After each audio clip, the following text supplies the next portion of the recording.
Bismillahir Rahmanir Rahim. Nahmaduhu wa nusalli ala rasulihil kareem. I greet you from my daughter's home in Sheffield on this, the 10th day of the month of Ramadan, blessed Ramadan, with Assalamu alaikum wa rahmatullahi wa barakatuh. And this video is entitled A Gentle Hindu Visitor. And I want to share with you that at the beginning of Ramadan, I had a gentle Orthodox Christian visitor who traveled all the way from Bosnia to meet with me in London. And I invited him to have dinner with me 2 successive nights. And we had a very pleasant exchange of views, no hostility whatsoever. And he was comfortable with my profile of scholarship. And we are going to be able to keep on exchanging views, he and I. And I shared this information with you in a previous video.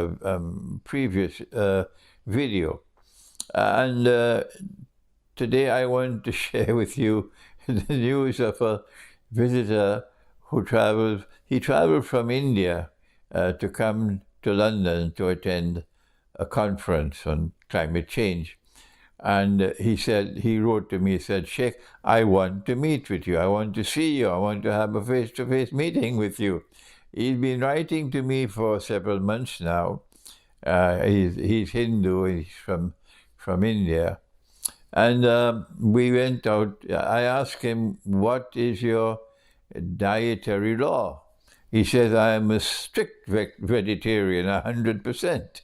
So we went out for dinner, iftar, to a vegetarian restaurant here in London. He and I took with me one of my students and 2 of his nephews. So we were a party of 5 people. And when we went to this vegetarian restaurant in London, it was a huge restaurant, and it was packed to capacity, and people had to be standing in a line waiting to get a seat. And we waited maybe for about 15, 20 minutes before we got a table at which to sit down. But I was dressed with my hat and my other brothers who were Muslims. I was very plain and clear to all that we were Muslims. And yet nobody in that restaurant ever showed us any sign of displeasure, never looked at us in any bad way. We felt very comfortable in this restaurant, which was packed mostly with Hindus and maybe a few Sikhs, and maybe 1 or 2 Muslims apart from myself. And I told this gentle Hindu visitor, listen, while we are eating, no serious conversation. Let's enjoy the meal. So I ordered a meal of spinach with cheese. It's called palak paneer, and we had lovely naan. And we enjoyed the dinner with mango lassi, and then the local chai, the local tea from India. It's called desi chai. But they served it in a metal glass cup, but it was not enough for me. And I enjoyed the meal. But what I want to share with you is that this Hindu, who is maybe in his 40s and attending a conference in London, he was very comfortable with my profile as an Islamic scholar. He'd been listening to my lectures, and we were able to maintain a discussion, a meeting at that restaurant, which was quite friendly, with no hostility. And this is a good sign. And I said to him that, listen, there is a subject I want to discuss with you, and I hope that it is possible for you and I to collaborate and cooperate to taking it forward. And that is that the 2 peoples, the Muslims and the Hindus, in the subcontinent, the South Asian subcontinent, have to find a way to coexist peacefully, because the alternative would be nuclear war, with millions will die. And I then shared with him my view, and he was comfortable with it, that when the British were leaving, when the time came to get the British out of India, the Muslims were led by a movement called the Khilafat movement. And they were led by men who knew the religion of Islam and lived the religion of Islam, and who put the religion of Islam as a supreme loyalty, not the state, the religion. This is not a secular movement, the Khilafat movement. And the Hindus of India were then led by Mohandas Karamchand Gandhi, and they gave him the title Mahatma Gandhi because they considered him to have been such a great leader. And the Muslims wanted the British out, the Hindus wanted the British out, and so Gandhi then approached the Khilafat movement. This is history no one can deny. The initiative came from him, Gandhi. He approached the Khilafat movement to form an alliance between the two forces in order to strengthen the resistance against the British and to get the British out of India. And the Khilafat movement responded positively that we would be very happy to have this alliance between Hindus and Muslims. This is history you cannot deny. Gandhi said, I have one condition, and that is that you must stop killing the cow. And the Khilafat movement said, fine, we agree to that condition, and we stopped killing the cow. And so this alliance came into being between the Hindus and the Muslims in India, and it was such a sensible alliance. And the initiative came from the Hindu leader, from Gandhi. And this alliance constituted the most powerful force of resistance to British colonial rule in the entire history of the British Empire in all parts of the world. This alliance of Muslims and Hindus. And the British were at their wits' end how to respond. The British finally succeeded by using Mustafa Kemal in Turkey to pull the rug from underneath the Khilafat movement's feet by abolishing the Caliphate. Mustafa Kemal didn't want to do it. He felt there's no need for us to abolish the Khilafat. It would be less like the Pope in Rome.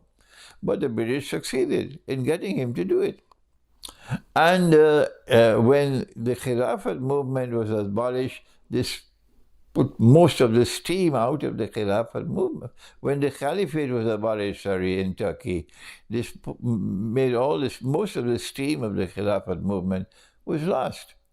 And then came others whose names I will refrain from mentioning, who then succeeded in getting the Khilafat movement replaced by the All India Muslim League to represent the Muslims. And the All India Muslim League was more of a secular setup. It did not have the religious credentials of the Khilafat movement. And on the other side of the picture, Mohandas Gandhi was assassinated, and there are those who to this day celebrate his assassination. Pitifully so. And so this wonderful alliance between Muslims and Christians crumbled. And the secular forces on both sides took the story forward, and eventually there was a parting of ways between Muslims and Hindus, and part of the Muslim world in India then became Pakistan. So I offered this view to my Hindu guest, and I said to him, the man who then led the Muslims was Muhammad Ali Jinnah, who was a British-trained lawyer who did not have any Islamic scholarship, but at least he had the integrity to lead his people. in a proper way. He did not have the knowledge, but he had the integrity. And Muhammad Ali Jinnah was very famous. He was known as the ambassador of Hindu-Muslim fraternity. He never wanted in his life to see a parting of ways between Hindus and Muslims. This also cannot be contested by anyone. It cannot be contested.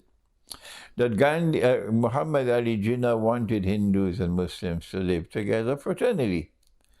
But the leadership of the All India National Congress, the Indian National Congress, did not make it possible for for Jinnah to achieve his objective. And eventually they had to opt for Pakistan. I said to my Hindu guest that when Pakistan was born, at that time, the declaration should have been made that, listen, we did not want this parting of ways. This was not our preference. Our preference was to coexist fraternally. Let me repeat that. This was not our preference to have a parting of ways. Our preference, because this is Muhammad Ali Jinnah, the ambassador of Hindu-Muslim fraternity, our preference was to have our peoples coexist fraternally. But it was the leadership of the Hindus which made it impossible for this to take place. And so now we have this parting of the ways, and if we cannot learn to live and to coexist fraternally, then we're going to head to nuclear war between India and Pakistan, and millions will die, and it will be all the responsibility for that catastrophe would be with those who lack the capacity to think. So I said, let's think. That Pakistan, the leadership of Pakistan, whether it be the political leadership or the intellectual leadership or the religious leadership, but people in Pakistan should make the announcement to say that this was not our choice to part from you. And Islam does not ask us to separate ourselves. We can live fraternally with other people. Yes, that's in the Quran. If at any time the door is opened and the possibility is made for us to try to recover peaceful coexistence, we on this side, the Muslims, would be prepared, would be very happy to enter into that door and to negotiate, to bring about a means for rapprochement and reconciliation between our two peoples. My Hindu guest listened very attentively to me. And then he gave me his candid response. He said, Sheikh, I think it's too late for that. That was his response. And there are many who will agree with him. And what was my response? My response was that we should not allow that to prevent us from making the effort. At least it will be recorded in our name that we made an effort to try to prevent a nuclear holocaust that is on the way coming in a war between India and Pakistan. And he responded positively to that. He said, yes, it makes sense to try to make an effort, because then at least it will be recorded in our names.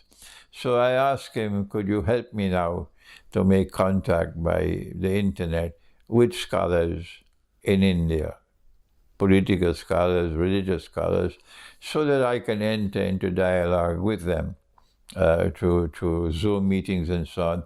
And let us try to see whether we can take this caravan forward. And I want to share with you, it was such a pleasant meeting with a Hindu from India who is so comfortable with my profile as a scholar of Islam, and who traveled to London for a conference and insisted, I want to meet you, Sheikh, I want to see you face to face. And we were able to have this friendly encounter. And here is a message to those whose hearts are filled with hatred on either side, the Hindu side or the Muslim side. that look at what is possible when two people come together who don't have hatred in their hearts. Thank you. Wassalamu alaikum wa rahmatullahi wa barakatuh.